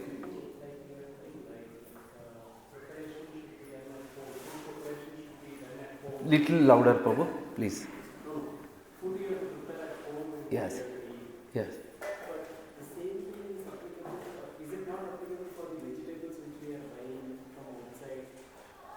ಹಾಂ, yes yes yes. See, very good question. ಏನು ಕೇಳ್ತಾ ಇದ್ದಾರೆ ಅಂದರೆ, ಇವಾಗ ನಾವು ಮನೆಯಲ್ಲೇ ಮಾಡಿ ತಿನ್ನಬೇಕು, ಅದು ಸತೋಗುಣದ್ದು ಅಂತ. ಆದರೆ ನಾವು ಆಚೆಗಡೆ ಇವಾಗ ತರಕಾರಿ ಎಲ್ಲ ಆಚೆಯಿಂದ ತೊಗೊಂಡ್ಬರ್ತೀವ, ಅದಕ್ಕೆ ಈ ಕಂಡೀಷನ್ ಅಪ್ಲೈ ಆಗಲ್ವಾ ಅಂತ ಕೇಳ್ತಾ ಇದ್ದಾರೆ. ಅಂದರೆ ನಾವೇನು ಹೇಳ್ತೀವಿ, ರಾ ಮೆಟೀರಿಯಲ್ಸ್ ಆಚೆಗಡೆ ಇವಾಗ ಬೇಳೆ ಆಗಲಿ, ಅಕ್ಕಿ ಆಗಲಿ, ತರಕಾರಿ ಆಗಲಿ ಎಲ್ಲ ಆಚೆಗಡೆಯಿಂದ ತೊಗೊಂಬರ್ತೀವಲ್ವ. ಸೊ ಹಾಂ, ಫ್ರೂಟ್ಸ್ ಆಗಲಿ, ಯಾವುದೇ ಆಗಲಿ. ಸೊ ಅದು ಹೆಂಗೆ ಶುದ್ಧ ಆಗೋದು ಅಂತ ಅಂದರೆ, ಇಲ್ಲಿ ಮುಖ್ಯವಾಗಿ ಏನಂತಂದರೆ, ನಾವು ಮಾಡ್ತೀವಲ್ಲ ಮನೆಯಲ್ಲಿ, ಯಾವ ಉದ್ದೇಶದಿಂದ ನಾವು ಮಾಡ್ತೀವಿ ಅನ್ನೋದು ತುಂಬ ಮುಖ್ಯ. ಇವಾಗ ನಾನು ಚೆನ್ನಾಗಿ ತಿನ್ನಬೇಕು, ನಾನು ಚೆನ್ನಾಗಿರಬೇಕು ಅನ್ನೋ ಉದ್ದೇಶದಿಂದ ನಾವು ಅದನ್ನು ತಯಾರು ಮಾಡ್ತೀವ, ಇಲ್ಲ ಕೃಷ್ಣನಿಗೆ ಇಷ್ಟ ಆಯ್ತವ, ಕೃಷ್ಣನಿಗೋಸ್ಕರ ಮಾಡ್ತೀವ ಅನ್ನೋದು ಅಲ್ಲಿ ಮುಖ್ಯ. ಇವಾಗ ಕೃಷ್ಣನಿಗೆ ಇದು ಇಷ್ಟ, ಕೃಷ್ಣನಿಗೆ ಇದು ಮಾಡ್ತೀನಿ ಅನ್ನೋ ಒಂದು ಉದ್ದೇಶದಲ್ಲಿ ಮಾಡಿ ಮತ್ತು ಕೃಷ್ಣನಿಗೆ ಇಟ್ಟು ನಾವು ತಿಂದಾಗ ಏನಾಗುತ್ತೆ, ಇದೆಲ್ಲ ಶುದ್ಧ ಆಗಿಬಿಡುತ್ತೆ. ಅದು ತರಕಾರಿ ಆಗಿರ್ಬೋದು, ಇಲ್ಲಿ ಯಾವುದೇ ಆಗಿಲ್ಲೂ ಮನೆಯಲ್ಲಿ ಮಾಡಿರೋದಾಗಲಿ ಎಲ್ಲದಾಗಲಿ. ಇವಾಗ ಜಸ್ಟ್ ಮನೆಯಲ್ಲೇ ಮಾಡಿರೋದು ಆಚೆ ಮಾಡಿರೋದಕ್ಕಿಂತ ಬೆಟರು ಅಂತ ನಾನು ಹೇಳಿದ್ದು. ಆದರೆ ಮನೆಯಲ್ಲಿ ಮಾಡಿರೋದು ಕೂಡ ನಮ್ಮನ್ನು ರಜೋಗುಣ ಮತ್ತು ತಮೋಗುಣದಲ್ಲಿ ತಗೊಂಡು ಹೋಗ್ಬೋದು ಅಲ್ವಾ. ಅದು ಶುದ್ಧ ಆಗಲ್ಲ. ಯಾವಾಗ ಭಗವಂತನಿಗೆ ಅರ್ಪಣೆ ಮಾಡ್ತೀವೋ ಆಗ ಮಾತ್ರ ಶುದ್ಧ ಆಗುತ್ತೆ. ಅದನ್ನು ಪ್ರಸಾದ ಅಂತ ಹೇಳ್ತೀವಿ. ಆ ಥರ ಪ್ರಸಾದ ತಗೊಂಡಾಗಲೇ ನಾವು ಸತೋಗುಣದಿಂದ ಮೇಲೆ ಇರೋದಕ್ಕೆ ಸಾಧ್ಯ ಆಗುತ್ತೆ. ಇಲ್ಲ ಅಂತಂದರೆ ನಾವು ಹಂಗಾದರೆ ಮನೆಯಲ್ಲೂ ಕೂಡ ಎಲ್ಲರೂ ಚಿಕನ್ ಮಟನ್ ಎಲ್ಲ ಮಾಡ್ಕೊಂಡು ತಿಂತಾರೆ. ಅದರಿಂದ ಏನೂ ಪ್ರಯೋಜನ ಇಲ್ಲ ಅಲ್ವಾ. ಒಂದೇ ಅಂದರೆ ಈ ಹೋಟೆಲಲ್ಲಿ ಇಲ್ಲಿ ತಿನ್ನೋಕ್ಕಿಂತ ಮನೆಯಲ್ಲಿ ಮಾಡ್ಕೊಂಡು ತಿಂದರೆ ಸ್ವಲ್ಪ ಬೆಟರ್, ಸತ್ವಗುಣದಲ್ಲಿ ಇರೋದಕ್ಕೆ ಸಾಧ್ಯ ಆಗುತ್ತೆ. ಸೊ ಈ ಥರ ಎಲ್ಲ ಭಕ್ತಿ ಸಂಬಂಧಪಟ್ಟ ಕೆಲಸಗಳು ಮಾಡೋದಕ್ಕೆ ನಮಗೆ ಮನಸ್ಸು ಬರುತ್ತೆ. ಅದು ಪಾಯಿಂಟ್. ಇನ್ನು ಮತ್ತು ನೀರಿಗೊಂದು ಕಂಡೀಷನ್ ಇಲ್ಲ. ನೀರು ಎಲ್ಲಾದರೂ ಕುಡಿಬೋದು, ಅದು ಅಶುದ್ಧ ಆಗೋದಿಲ್ಲ. ಮತ್ತು ನೀರು ಬಿಟ್ಟು ಬೇರೆ ಯಾವುದೇ ವಸ್ತು ಕೂಡ ಅದು ಭಗವಂತನಿಗೆ ಅರ್ಪಣೆ ಆಗಬೇಕು, ಆವಾಗ ಮಾತ್ರ ಅದು ಶುದ್ಧ ಆಗುತ್ತೆ. ಅಂದರೆ ಇವಾಗ ನೀವು ಇರೋ ಕಂಡೀಷನ್ನು ಈಗ ಅಷ್ಟು ಬೇಗ ಚೇಂಜ್ ಆಗೋದಿಲ್ಲ. ಅಟ್ಲೀಸ್ಟ್ ಈಗ ನೀವು ಮನೆಯಲ್ಲೇ ಮಾಡಿ ಮನೆಯಲ್ಲೇ ತಿಂದರೆ ಸ್ವಲ್ಪ ಚೆನ್ನಾಗಿರುತ್ತೆ. ಇವಾಗ ಆಚೆ ಎಲ್ಲ ತಿಂದುಬಿಟ್ರೆ ಏನಾಗ್ಬಿಡುತ್ತೆ, ಇಲ್ಲಿ ಬರೋದಕ್ಕೆ ಮನಸ್ಸೇ ಬರೋದಿಲ್ಲ. ಅವಾಗ ಏನಾಗುತ್ತೆ, ಅದಕ್ಕೆ ಪ್ರಭುಪಾದ ಹೇಳ್ತಾರೆ, ಯಾರಿಗೆ ಭಗವದ್ಗೀತೆ ಮೇಲೆ ಶ್ರದ್ಧೆ ಇರುತ್ತೋ ಅವ್ರಿಗೆ ಏನು ಹೇಳ್ತಾರೆ, ನಿಶ್ಚಯ ಆತ್ಮ. ಮತ್ತು ಯಾರಿಗೆ ಶ್ರದ್ಧೆ ಇಲ್ವೋ ಅವ್ರಿಗೇನಾಗ್ತಾರೆ, ಸಂಶಯ ಆತ್ಮ. ಪ್ರಭುಪಾದ ಹೇಳ್ತಾರೆ, ಈಸ್ ಫಿನಿಶ್ಡ್. ಅಂದರೆ ಅವ್ರ ಜೀವನ ಹೋಯ್ತು. ಯಾಕಂದರೆ ಇವಾಗ 90% ಜನ ಬರಲ್ಲ, ಅವ್ರಿಗೆ ಶ್ರದ್ಧೆ ಬರಲ್ಲ ಇದ್ರ ಮೇಲೆ. ಅವಾಗೇನಾಗುತ್ತೆ, ಈ ಹುಟ್ಟು ಸಾವು, ಇವಾಗ ಹೆಂಗೆ ದೊಡ್ಡ ಪ್ರವಾಹ ಹೋಗ್ತಾ ಇರುತ್ತಲ್ಲ, ಆ ಪ್ರವಾಹದಲ್ಲಿ ಏನೇ ಹಾಕಿದ್ರೂ ಕೂಡ ಕೊಚ್ಕೊಂಡು ಹೋಗ್ಬಿಡುತ್ತೆ. ಆ ಥರ ಎಷ್ಟೋ ಜನ ಹುಡ್ತಾ ಇದ್ದಾರೆ, ಸತ್ತೋಗ್ಬಿಡ್ತಾ ಇದ್ದಾರೆ, ಅದರಲ್ಲಿ ಕೊಚ್ಕೊಂಡು ಹೋಗ್ಬಿಡ್ತಾರೆ. ಅದಕ್ಕೇನು ವ್ಯಾಲ್ಯೂ ಇರೋದಿಲ್ಲ. ಆದರೆ ಯಾರು ಭಗವಂತನ ಸೇವೆಗೋಸ್ಕರ ಇಲ್ಲ ಭಗವಂತನ ಹೇಳಿರೋ ಮಾತುಗಳ ಮೇಲೆ ಶ್ರದ್ಧೆ ಇರುತ್ತೋ ಅವರು ಮಾತ್ರ ಈ ಒಂದು ಸಂಸಾರ ಅನ್ನೋ ಪ್ರವಾಹದಿಂದ ಆಚೆ ಬರ್ಬೋದು. ಮೀನು ಅನ್ನೋ ಒಂದು ಪ್ರಾಣಿ ಮಾತ್ರ ಪ್ರವಾಹ ಎದುರು ಈಜಾಡುತ್ತೆ, ಗೊತ್ತಾ? ಅದು ಬಿಟ್ಟು ಯಾವ ಪ್ರಾಣಿ ಕೂಡ ಪ್ರವಾಹದ ಎದುರಿಗೆ ಈಜಕ್ಕಾಗಲ್ಲ. ನೋಡಿದ್ದೀರಾ ನೀವು? ನೀರಿನ ಫೋರ್ಸಾಗಿ ಬಂದರೆ ಮೀನು ಯಾವ ಥರ ಈಜಾಗುತ್ತೆ? ಪ್ರವಾಹಕ್ಕೆ ಎದುರು ಈಜಾಡುತ್ತೆ ಅದು. ಯಾಕಂದರೆ ಅದರ ಶರೀರ ಹಂಗಿರುತ್ತೆ. ಸೊ ಅದಕ್ಕೋಸ್ಕರ ನಮ್ಮ ಮನಸ್ಸು, ನಮ್ಮ ಒಂದು ನಡವಳಿಕೆ, ನಮ್ಮ ಒಂದು ಲೈಫ್ ಸ್ಟೈಲ್ ಕೂಡ ನಾವು ಈ ಭಕ್ತಿ ದಾರಿಯಲ್ಲಿ ಮುಂದುವರಿಬೇಕಂದ್ರೆ ನಾವು ಕೂಡ ಚೇಂಜ್ ಮಾಡ್ಕೋಬೇಕು. ನಮ್ಮ ಮನಸ್ಸು, ನಮ್ಮ ಒಂದು ಜೀವನದ ಶೈಲಿ ಚೇಂಜ್ ಮಾಡಿಕೊಂಡಾಗ ನಾವು ಈ ಭಕ್ತಿ ಅನ್ನೋ ಒಂದು ದಾರಿಯಲ್ಲಿ ಮುಂದುವರಿಯೋದಕ್ಕೆ ಸಾಧ್ಯ ಆಗುತ್ತೆ. ಇಲ್ಲ ಅಂದರೆ ಪ್ರವಾಹ ಕೊಚ್ಕೊಂಡು ಹೋಗ್ಬಿಡುತ್ತೆ. ತಮೋಗುಣ, ರಜೋಗುಣ ಇವೆಲ್ಲ ಕೊಚ್ಕೊಂಡು ಹೋಗ್ಬಿಡುತ್ತೆ. ಏನು ತಡೆಯೋಕ್ಕಾಗೋದಿಲ್ಲ. ಹರೇ ಕೃಷ್ಣ. ಮತ್ತು ಯಾರಾದರೂ ಬೇರೆ ಪ್ರಶ್ನೆ? ಓಕೆ.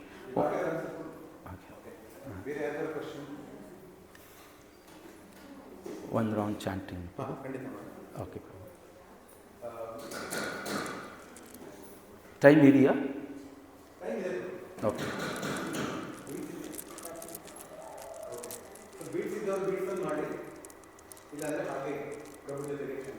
ಓಕೆ.